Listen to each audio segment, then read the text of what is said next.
Hello bachcho, let's see this question is three uniform spheres of mass capital M and radius R are kept in such a way that each touches the other two. The magnitude of the gravitational force of any of the spheres due to the other two is clear। तो बच्चों यहाँ पे simple सा एक concept है कि आपसे क्या बोल रहा है यहाँ पे कि कितने तीन यूनिफॉर्म हमारे पास स्फेयर है। तो पहला स्फेयर एक ही हो गया, ठीक है। ये इस तरीके से ये टच कर रहे हैं एक दूसरे को, ठीक है। तीनों एक दूसरे को टच कर रहे हैं, ठीक है। एक ये वाला हो गया, दूसरा एक ये वाला हो गया, यहाँ पे ये भी इसको टच कर रहा है, ठीक है।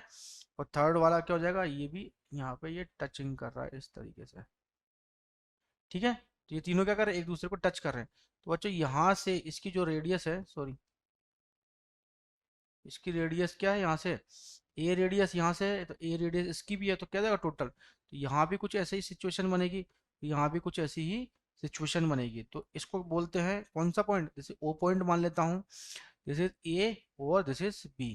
क्लियर, ये भी कितना हो जाएगा हम यहाँ से यहाँ तक, this is A, A this is two A, और ये भी A this is two A. Clear.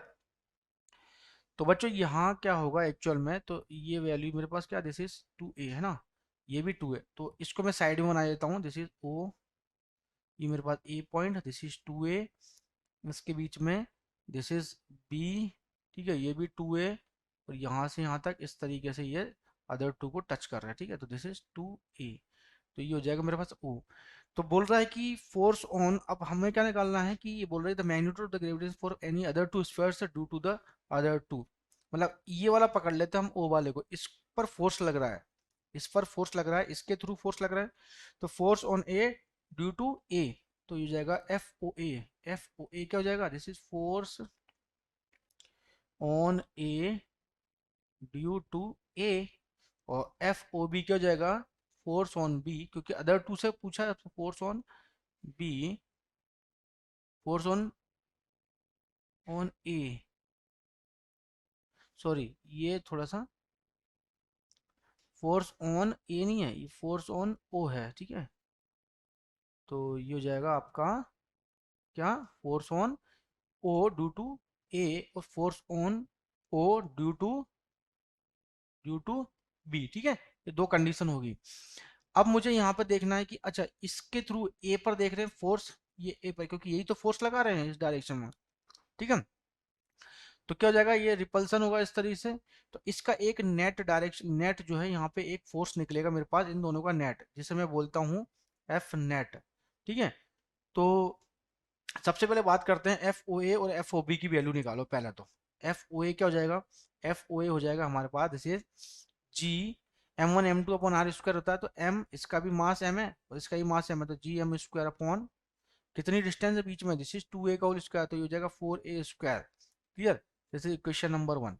F O B देखते हैं, ओ बी कितना हो जाएगा, ओ बी हो जाएगा आपका, this is G M square upon, क्योंकि ये क्या टू ए है ना, टू ए का ये फॉर्मूला होता है F is equal to G M one M two upon R square, formula होता है, लिख देता हूँ मैं यहाँ पे, F is equal to G M one M two upon R square, this is a standard formula, ठीक है। दिस इज ऑप्शन, मतलब ए से डाल दिया मैंने इक्वेशन, ठीक है। ये स्टैंडर्ड फॉर्मूला है हमारे पास, तो ये फॉर्मूला लगा रहे हैं। तो फोर ए टू ए, तो टू ए का स्क्वायर, जैसे फोर ए स्क्वायर, जैसे इक्वेशन नंबर टू। अब बच्चों यहाँ से ये क्या है, एक राइट एंग, मतलब हमारे पास क्या है, इनके बीच का एंगल कितना, जैसे 60 डिग्री, ठीक है। ये क्या है, इक्विलेटरल ट्राइंगल बनेगा 60 डिग्री, यहाँ भी क्या बन जाएगा 60 डिग्री। तो ये 60 डिग्री है पूरा का पूरा यहाँ से यहाँ तक, तो ये कितना बन जाएगा मेरे पास 30 डिग्री। तो ये वाला भी कितना जाएगा 30 डिग्री। तो इसके कंपोनेंट बनाते हैं हम।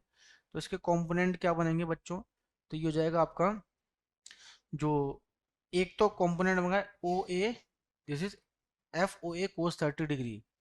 तो एक बनेगा हमारे पास जो कि final net, this is F O A cos 30 degree. तो इसका भी क्या बनेगा, इसी वाली डायरेक्शन के अंदर, this is F of O B cos 30 degree. और इसका जो एक ये हॉरिजॉन्टल कंपोनेंट था, ये मेरे पास वर्टिकल कंपोनेंट है, ये हो जाएगा F of O A sine 30 degree, है ना। तो ये हो जाएगा F of O B sine 30 degree. तो ये F O A F O B दोनों की वैल्यू क्या है, सेम है मैग्नीट्यूड में, आप देख सकते हो magnitude same. F O A is equal to F O B, same magnitude, same magnitude,